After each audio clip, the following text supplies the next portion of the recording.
I never thought I'd be part of a contract relationship with one of the richest men in the city. It was supposed to be business. He paid, I stayed, but feelings weren't in the contract. Now I'm caught between the money that saved my life and the love that's changing his. I never thought my life would become the kind of story people watch online, but here we are. My name is Zara Williams, and 2 years ago I was drowning. Not literally, although some days it felt that way, but financially. My design business, the one I'd poured my heart and soul into for 3 years, was barely keeping the lights on. I'd maxed out 2 credit cards just to pay rent on my tiny studio apartment that doubled as my workspace. The irony wasn't lost on me. I helped other people create beautiful spaces while mine was falling apart. Then came the diagnosis: mom's cancer, stage 3. The doctors were optimistic, but the medical bills, they were devastating. Insurance covered some, but nowhere near enough. I remember sitting at her kitchen table, the same one where she'd helped me with homework growing up, staring at numbers that seemed impossible. How was I supposed to choose between keeping my business alive and keeping my mother alive? Some nights I'd lay awake wondering if I should just give up on my dreams completely, get a corporate job, sell out, anything to make those bills stop piling up. That's when Alexander Reed walked into my life. Or rather, I walked into his. At a charity gala I was only attending because my friend snuck me in as her plus one so I could network. Alexander Reed, billionaire tech investor. The kind of man whose name appeared in business magazines and whose companies shaped the future. I noticed him before he noticed me. Hard not to, with that commanding presence and the way people practically parted like the Red Sea when he moved through the room. I never expected him to approach me. Never expected him to comment on the custom jacket I was wearing, one I designed and made myself because I couldn't afford anything appropriate for such an event. And I certainly never expected what came next: an invitation to his office to discuss a mutually beneficial arrangement that would solve all my financial problems with 3 simple conditions. First, I would live in his penthouse. Second, I would accompany him to events as needed. Third, I would tell no one about the nature of our agreement. The contract would last exactly 1 year, and in return, he would pay me enough money to clear my debts, cover mom's treatment, and give my business the investment it desperately needed. A business transaction. That's all it was supposed to be: a desperate solution to a desperate situation. What I never counted on was how quickly lines could blur, how easily business could become pleasure, and how completely unprepared Alexander Reed was for a woman who saw past his wealth to the lonely man beneath. So stay with me as I reveal how a desperate agreement turned into something neither of us expected, and what I learned about love, power, and self-worth along the way. Because if there's one thing I know now, it's that some contracts are meant to be broken, and some payments come with a price that changes everything. I still remember exactly what I was wearing the night I met Alexander Reed: a black dress I'd thrifted and altered myself with geometric gold accents I'd sewn by hand. It was the nicest thing I owned, saved for special occasions, and this charity gala definitely qualified. My friend Kara worked for the event company and had snuck me onto the guest list as her assistant. My real mission? Hand out as many business cards as possible without looking desperate. The Wilshire Hotel ballroom was intimidating. Crystal chandeliers, champagne fountains, and people whose watches cost more than my yearly rent. I was nursing the same glass of champagne for an hour, trying to look like I belonged, when I overheard 2 interior designers discussing a project. Perfect opening. I joined their conversation, shared some ideas, and was just about to mention my business when a hush fell over our little circle. That's when I first saw him. Alexander Reed. 6'2" with shoulders that filled out his custom suit perfectly, dark hair with just a touch of silver at the temples, and eyes so intensely blue they seemed to cut right through you. Everyone knew who he was: the tech investor who turned startups into empires, the man with the Midas touch. And he was walking straight toward us. "Interesting perspective," he said, and it took me a moment to realize he was addressing me. The integration of sustainable materials without sacrificing aesthetic appeal. Not many designers prioritize both. I almost choked on my champagne. You were listening to our conversation? I make it a point to listen when intelligent things are being said. His smile was slight but genuine. That jacket you're wearing, custom work? I nodded, suddenly self conscious. I designed it myself. Talented and resourceful. He pulled out a business card, minimalist, heavy stock, just his name and a phone number. My office tomorrow at 2. I have a proposition that might interest you. Before I could respond, he was gone, leaving me clutching his card while the other designers stared in disbelief. I almost didn't go. What proposition could a billionaire possibly have for a struggling designer like me? But Mom's latest medical bill had arrived that morning, and desperation makes you brave in ways nothing else can. His office occupied the top floor of a gleaming downtown skyscraper. The receptionist led me to a conference room with floor-to-ceiling windows overlooking the city. I waited 15 minutes, rehearsing my portfolio presentation, before Alexander walked in, no apology for his lateness, just straight to business. Your work shows promise, he said, placing a folder on the table. But you're unknown, underfunded, and unlikely to break through in this market without significant backing. I bristled at his bluntness. I didn't come here to be told what I already know. That made him pause, a flicker of surprise crossing his face before he smiled. Direct, I appreciate that. He opened the folder. I've done my research on you, Zara Williams. Design degree with honors, small business struggling to stay afloat. Mother diagnosed with cancer 8 months ago.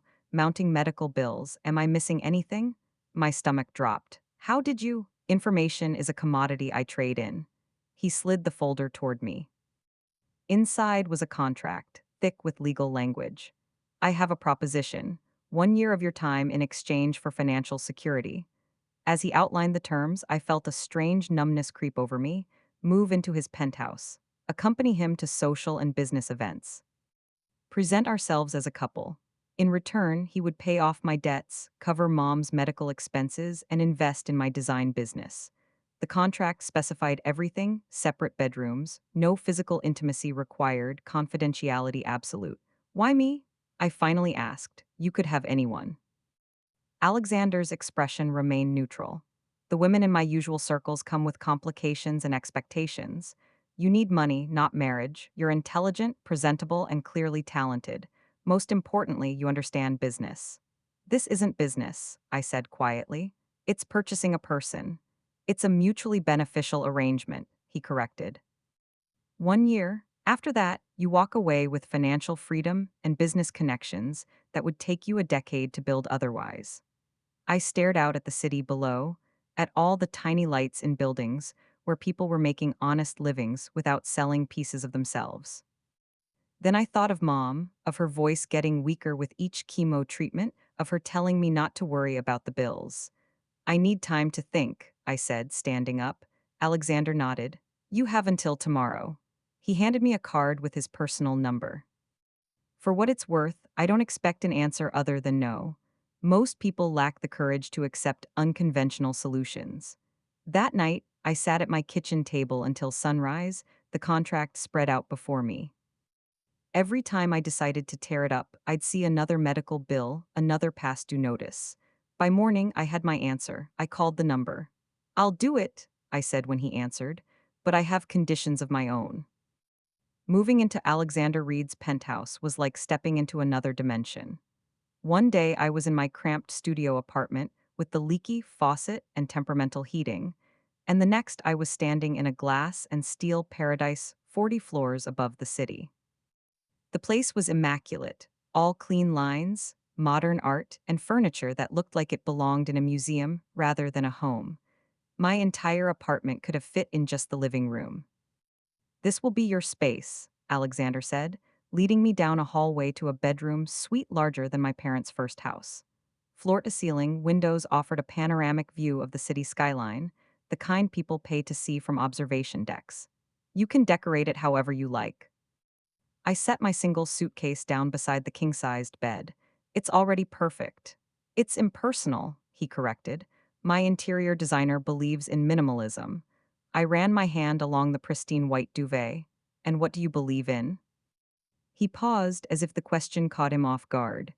Efficiency, function over form.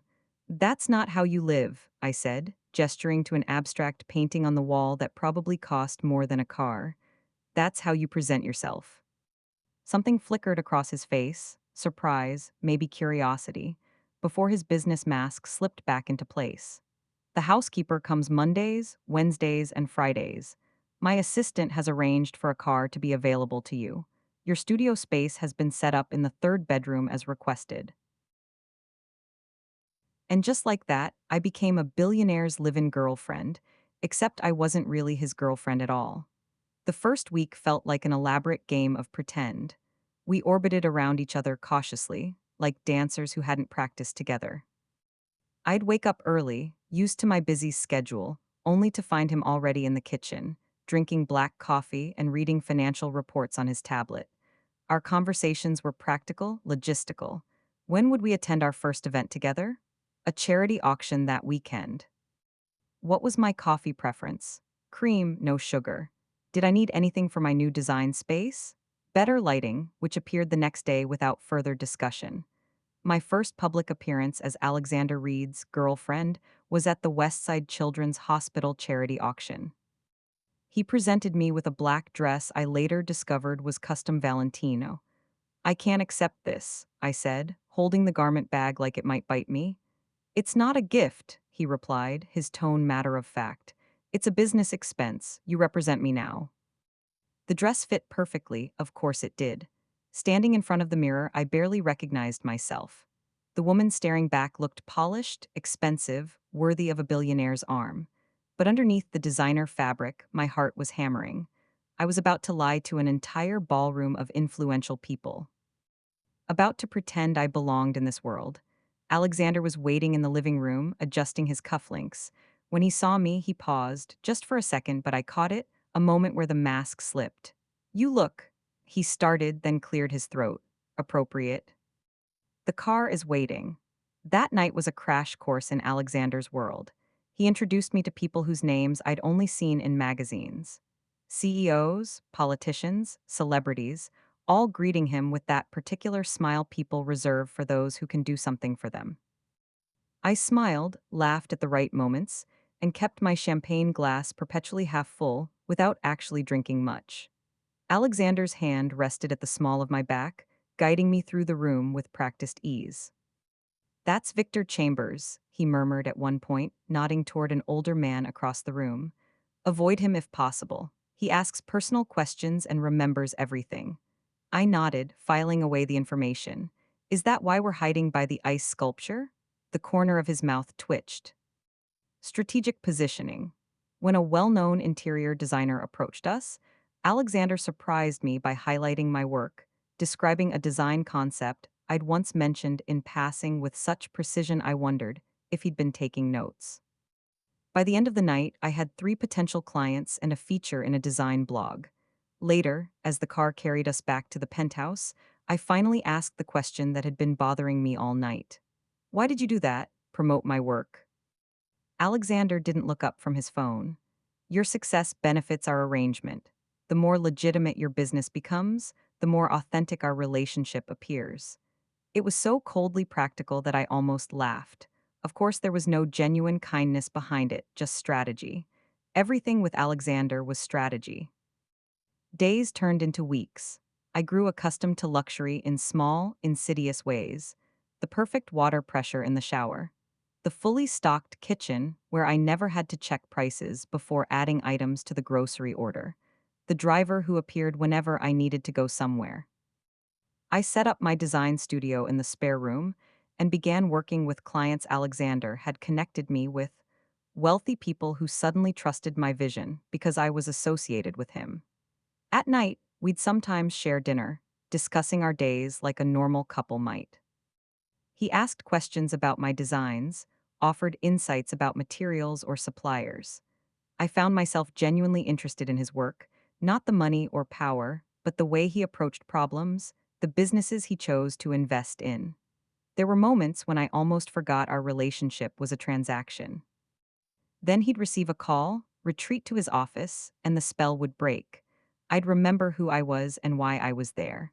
the girl who sold a year of her life to save her mother and her dreams. The woman who signed a contract instead of falling in love. But as the weeks passed, something shifted between us. Subtle changes in how we moved around each other, his hand lingering a moment longer than necessary when passing me coffee. My growing awareness of his schedule, knowing when he needed space or when a rough day at work meant he might appreciate actual conversation over dinner. We were becoming fluent in each other's habits, preferences, moods, and that wasn't part of the contract. That wasn't supposed to happen at all. 3 months into our arrangement, and I had almost convinced myself this was normal. Almost. Sometimes I'd catch my reflection in the gleaming windows of Alexander's, our penthouse, and wonder who that woman was, with her designer clothes and perfectly styled hair. The transformation wasn't just external. My design business was thriving, but paper lies, contracts lie, and somewhere along the way, the clear boundaries we'd established began to blur. I first noticed it the night of the Harrington Foundation Gala. Alexander had been particularly tense that week, locked in his office for long hours, emerging only for the occasional coffee or brief, distracted conversation. When I asked if he wanted to skip the event, his response was curt. The contract specifies your attendance at all major social functions. It stung more than it should have. A reminder that despite our growing comfort with each other, this was still a business arrangement. At the gala, Alexander was in rare form, charming, attentive, the perfect partner. To anyone watching, we were madly in love.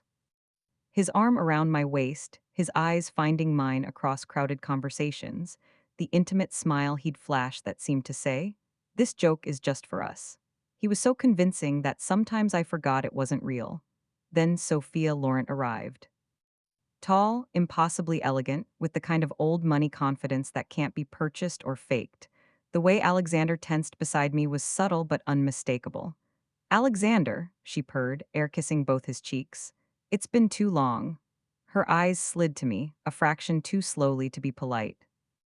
"And you must be the new girlfriend, Zara Williams," I said, extending my hand. "Interior designer. How quaint." She turned back to Alexander. "Your father was asking about you at the club. You should call him sometime."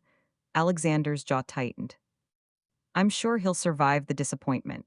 Their exchange continued, loaded with subtext I couldn't decipher, until Sophia glided away, leaving a cloud of expensive perfume and unspoken history. "Former flame?" I asked lightly once we were alone. "Former mistake," he replied, his voice clipped. Then, surprising me, she wasn't always like that. Success changes people, or reveals them. It was the most personal thing he'd ever shared, a tiny crack in his perfect facade. Before I could respond, he excused himself to speak with a business associate, leaving me to wonder about the man behind the mask I was being paid to adore. Later that night, I woke to the sound of breaking glass. Alarmed, I hurried to the kitchen to find Alexander standing amid the remains of what had been a whiskey tumbler, his knuckles white against the counter edge. "Are you okay?" I asked from the doorway. He looked up, startled. In that unguarded moment, I saw something raw in his eyes. "It's nothing, go back to sleep." But it wasn't nothing. His phone lay on the counter, screen still lit with what looked like a news article. I glimpsed the headline before he snatched it away. "Reed Technologies faces lawsuit over privacy breach." "It's not your problem," he said, his voice hard. "Maybe not," I agreed, retrieving a broom from the pantry. "But I'm awake now anyway." As I swept up the glass, he watched me with a strange expression. "You don't have to do that." "I know, I want to." I emptied the dustpan into the trash. "Do you want to talk about it, the article?" He was quiet so long I thought he wouldn't answer. When he finally spoke, his voice was different, softer. "My team discovered a security vulnerability. We fixed it immediately, but someone had already accessed sensitive user data. I made the call to notify everyone affected. Now we're being sued for the breach rather than praised for the transparency." "You did the right thing," I said simply. "The right thing." He gave a bitter laugh. "My father would say the right thing was to bury it, protect the stock price at all costs." I considered this man before me, not the billionaire businessman, but someone wrestling with the weight of decisions that affected thousands. "Is that why you and your father don't speak?" different definitions of right. His eyes met mine, surprised and perhaps a little wary. That's not in your briefing file. I don't have a briefing file on you, Alexander. I just pay attention. Something shifted between us that night. A wall came down, or at least developed a door. We stayed in the kitchen talking until dawn, about his company, about my designs, about the weight of expectations. Not once did he mention our contract or remind me of my role. For those few hours, we were just two people connecting. The next day, I came down with a fever. Nothing serious, just a nasty flu, but it hit hard and fast. I was supposed to accompany Alexander to a business dinner that evening, an important one with potential investors. When I emerged from my room, pale and shaking, he took one. When I woke hours later, I was surprised to find him sitting in the chair by my bed, working quietly on his laptop. He'd stayed, not because a contract required it, but because he'd chosen to. That was the first night I allowed myself to wonder, what if this wasn't just business anymore? What if, against all logic and better judgment, Alexander Reed was beginning to care? The thought should have comforted me. Instead, it terrified me. Because caring meant complications, and complications weren't part of our deal. More importantly, I couldn't afford to care back. In 9 months, our contract would end. I would walk away with my financial freedom and business connections. That was the plan. That was what I'd signed up for. So why did the thought of leaving suddenly feel like losing something precious? As I drifted back to sleep, I heard my mother's voice from a conversation we'd had weeks earlier when I'd visited her at the recovery center. "There's something different about you," she'd said, studying my face. "It's not the fancy clothes or the new clients. It's your eyes. They light up when you talk about him." I denied it, of course, insisted Alexander was just a business partner, a means to an end. Mom had simply smiled, the knowing smile mother's perfect over decades. "The heart doesn't know about contracts, Zara," she'd said. "It just knows what it wants." Looking at Alexander in the dim light of my bedroom, his face softened by concentration as he worked, I was afraid she might be right. And I had no idea what to do about it. 6 months into our arrangement, Alexander announced we would be traveling to Tokyo for a week. His company was negotiating a major partnership with a Japanese tech firm, and my presence was strategically advantageous. That's how he phrased it, not "I want you there," or "it would be nice if you came," but strategically advantageous.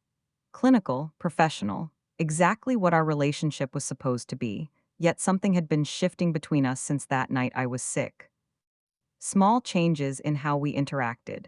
He'd started asking about my mother's health, not as polite conversation, but with genuine concern.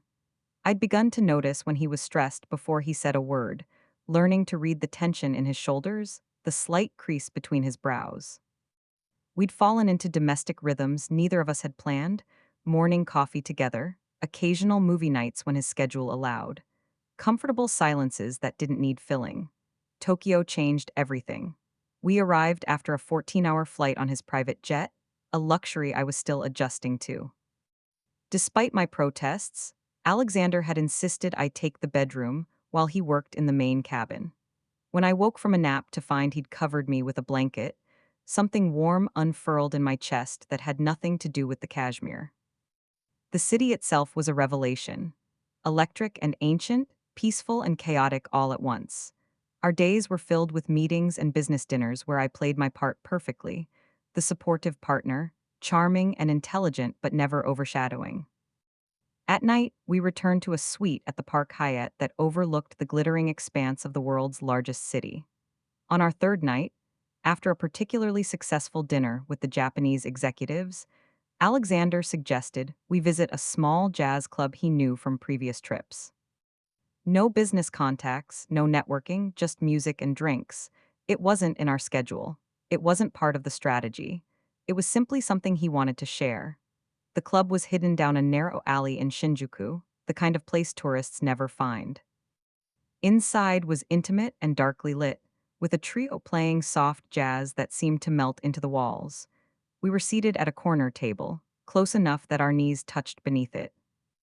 Without the pressure of performance, Alexander was different, relaxed in a way I'd never seen him, telling me stories about his college years, his first failed startup before the success. Why technology? I asked as the server brought our drinks. With your family's money, you could have done anything. Or nothing. He considered this, turning his glass slowly.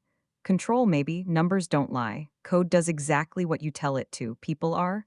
He trailed off. Messier, I supplied. Unpredictable. His eyes met mine. Present company especially included. Is that a complaint? I sipped my cocktail, suddenly bold. An observation. The corner of his mouth lifted. You're not what I expected, Zara. When you hired me? When I met you. There was a weight to his words that made my heart beat faster. The air between us felt charged, dangerous. I looked away first, watching the saxophone player close his eyes as he coaxed a mournful note from his instrument. What about you? Alexander asked. Why design? The question was simple, but no one had asked me that in years, not the why behind my passion. I told him about growing up in a house where beauty was considered an extravagance, about secretly rearranging furniture when my parents were out, about the first time I transformed a space and saw how it changed not just the room but the people in it. Spaces tell stories, I explained, leaning forward. They hold emotion, history, possibility. When I design a room, I'm not just picking colors and furniture. I'm creating an environment that shapes how people feel, how they interact. It's intimate. Like what you've done to my penthouse, he said quietly. I blinked. I haven't changed anything. You've changed everything. He wasn't looking at the club anymore, just at me. It was a place I slept before. Now it's somewhere I want to return to. The music faded to the background. The crowd disappeared. All I could see was Alexander. Not the billionaire businessman, not my contractor, but the man who'd watched over me when I was sick, who remembered how I took my coffee, who was looking at me now like I was something precious rather than purchased. When he reached across the table and took my hand, neither of us pretended it was for show. There was no audience here, no business associates to convince. His thumb traced circles on my palm, and I let him, knowing we were crossing a line we couldn't uncross. We stayed until the club closed, talking about everything and nothing: favorite books, childhood memories, dreams beyond our current realities. Walking back to the hotel through Tokyo's neon-lit streets, he kept my hand in his. In the elevator, standing closer than necessary, I gathered my courage. Alexander, I said softly, what are we doing? He knew what I meant: the contract, the rules, the careful boundaries we'd established and were now ignoring. I don't know, he admitted, his voice low. I only know I don't want to stop. The elevator doors opened to our floor, but neither of us moved. In that suspended moment, we had a choice: return to the safety of our agreement or risk something far more complicated. I moved first, stepping into the hallway, pulling him gently with me. Whatever was happening between us, I wanted it too. Back in the suite, we stood facing each other in the living area, the Tokyo skyline a glittering backdrop. Alexander reached up, his fingers brushing my cheek with a tenderness that made my breath catch. The contract doesn't cover this, he said, his eyes searching mine for permission. I know. I placed my hand over his. I don't care. When he kissed me, it wasn't the practiced kiss of a man who had bought a companion. It was tentative, questioning, real. I kissed him back, letting months of suppressed feelings surface. His arms encircled me, pulling me closer, and I felt something inside him break open, a vulnerability he'd kept locked away. We talked until sunrise, curled together on the couch, crossing all the lines we'd drawn.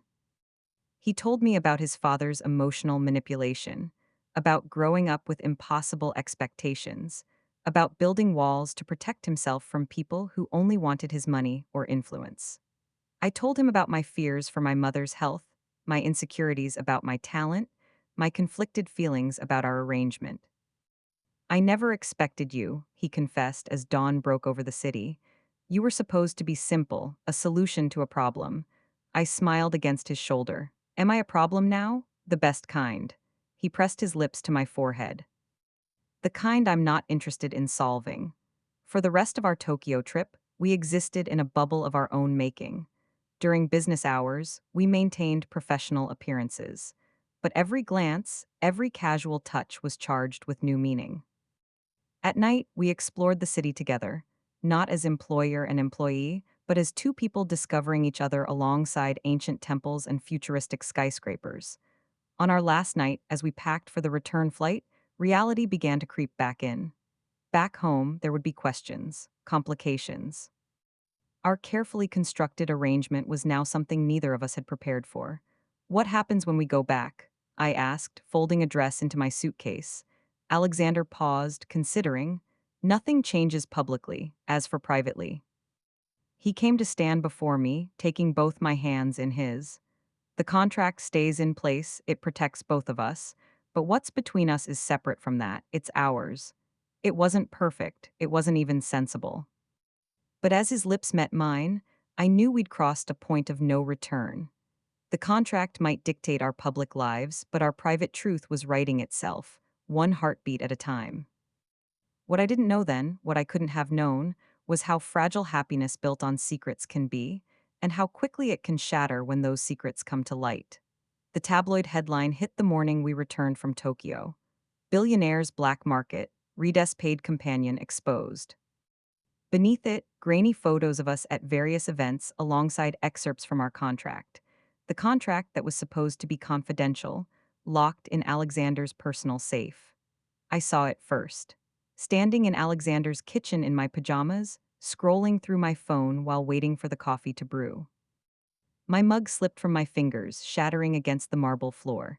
That's how Alexander found me, frozen, surrounded by ceramic shards and spilled coffee, my face drained of color. Zara? His voice seemed to come from far away. What's wrong? Wordlessly, I handed him my phone, watched his expression shift from concern to shock to something cold and dangerous I'd never seen before. Who would? I started but couldn't finish. Who would expose us? Who had access to that contract? His eyes met mine, and I saw the answer there before he spoke. Sophia Laurent, your ex. I remembered the woman from the gala, her practiced disdain, the history hanging between them. Her father's company is our main competitor in the security sector. Alexander's voice was tight, controlled in a way that betrayed his fury. She's always had her father's talent for corporate espionage. My mind was racing ahead to the implications. My design clients, wealthy people who prized discretion. My mother, still recovering from her final round of treatment. The business I'd built with Alexander's connections, now tainted by scandal. Your reputation, I began, will survive, he cut in. I'm more concerned about yours. His phone started ringing, then mine, news traveled fast in their world. Within an hour, his publicist, lawyer, and security team had descended on the penthouse. I was shuffled into meetings where people discussed me as if I weren't present, damage control, narrative management, counter strategies. The contract was legal, the lawyer kept repeating. Unorthodox but legal. It doesn't matter, the publicist countered. The public won't see a legal arrangement. They'll see a powerful white man who purchased a black woman's companionship. The optics are devastating. I sat silently, watching my life being dissected. Not just my reputation, but my worth as a human being reduced to optics. Alexander argued for a joint statement for presenting a unified front. His team pushed back, better to distance himself, claim the contract was misrepresented, perhaps suggest I had manipulated him. That was when I stood up. No, all eyes turned to me. I won't be painted as either victim or villain in a narrative I didn't choose. My voice grew stronger with each word. I made a choice. A difficult, complicated choice that saved my mother's life and my business. I'm not ashamed of that. Alexander's eyes held mine across the conference table, something like pride flickering in their depths. Ms. Williams is right, he said, silencing his team's protests with a raised hand. We proceed with the truth. A consensual arrangement between adults that evolved into something genuine. His publicist looked horrified. The board won't accept? I don't recall asking the board's permission for my personal life, Alexander cut in coldly. For a moment, I glimpsed the steel beneath his polished exterior, the ruthlessness that had built his empire. It should have frightened me. Instead, I felt an absurd urge to laugh. Here he was, risking everything to defend not just me but us, something that on paper shouldn't even exist, but the reprieve was temporary. As the day wore on, the story spread. My phone exploded with texts from friends, some concerned, others accusatory. Design clients began canceling appointments. My assistant called in tears. Protesters had gathered outside our studio with signs calling me a sellout and worse. By evening, when the initial crisis meetings had ended and we were finally alone, exhaustion had settled into my bones. I stood at the penthouse windows, looking out at the city lights, feeling like I was standing on the edge of a cliff. I should leave, I said when I felt Alexander's presence behind me, until this blows over. Is that what you want? His voice was carefully neutral. I turned to face him. What I want doesn't matter anymore. Your company's stock dropped 15% today. Your board is calling for my head. My business is in ruins. All temporary, he insisted, stepping closer. We weather this together. There is no together, Alexander. The words hurt to say. There's a contract with 6 months remaining and a scandal that's destroying both our lives. The smart move is to end it, buy out the contract. Let your team spin whatever narrative protects you best. And you.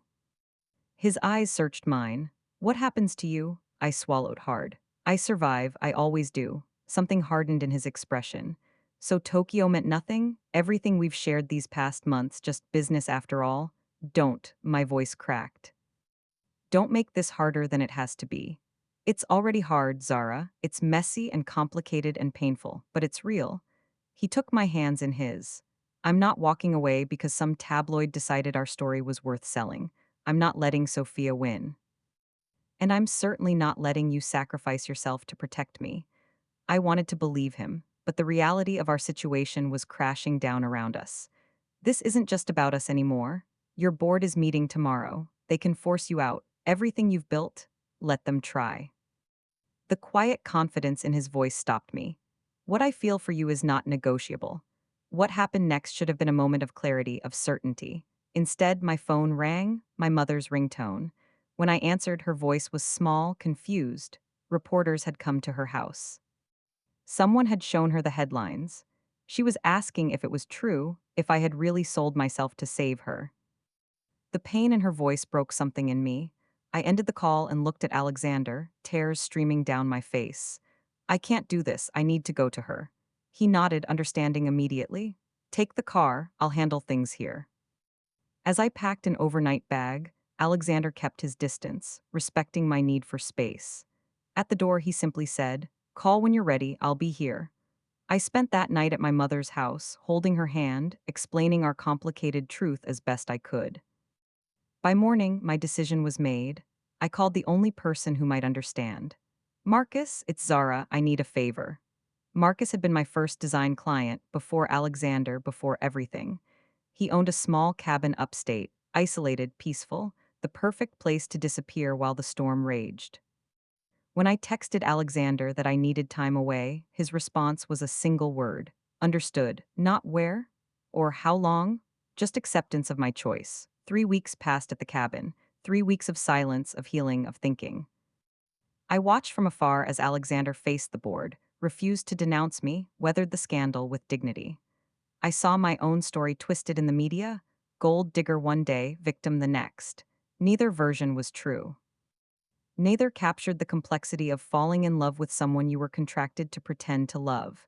It was Kara who finally broke my isolation, driving up to the cabin unannounced. Enough hiding, she said, dropping a stack of magazines on the table. He's fighting for you. The question is, are you going to fight for him? The magazines told the story Alexander had chosen to tell, not of a contract, but of two people who found each other in unlikely circumstances, who chose each other despite the complications. He's calling it love, Kara said quietly. Is he wrong? That night I stared at my phone for hours before finally typing, I'm coming home tomorrow. His reply came instantly, Who's home? The question held everything, uncertainty, hope, possibility. I thought of the penthouse that had never really felt like mine. Of my old apartment that represented a life I'd outgrown. Of what home really meant. I don't know yet, I answered honestly. But I'm ready to find out. When I returned to the city the next day, neither of us was prepared for what awaited us. Sometimes, the hardest falls come just when you think you've found your balance again. I returned to my old apartment first, not ready to face the penthouse or what awaited there. It felt smaller than I remembered, emptier, a shell of a life I no longer fit. When the knock came, I knew who it was before opening the door. Alexander stood in my hallway, looking nothing like the polished billionaire from the tabloids.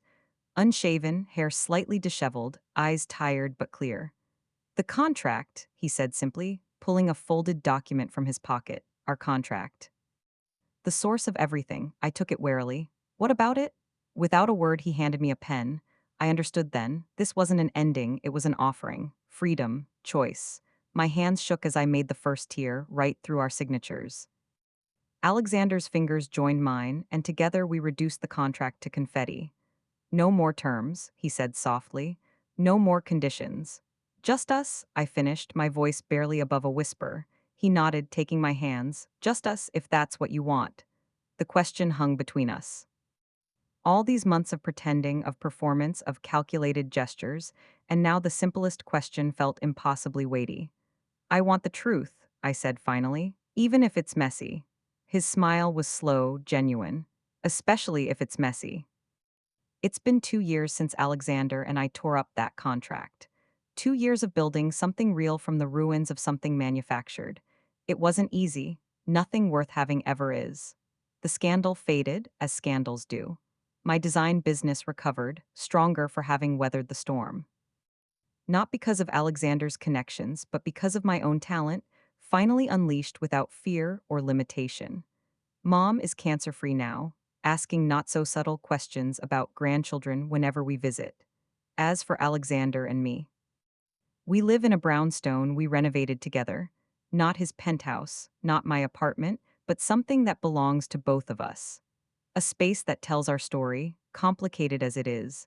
I've learned that love isn't something you can contract for or protect yourself against.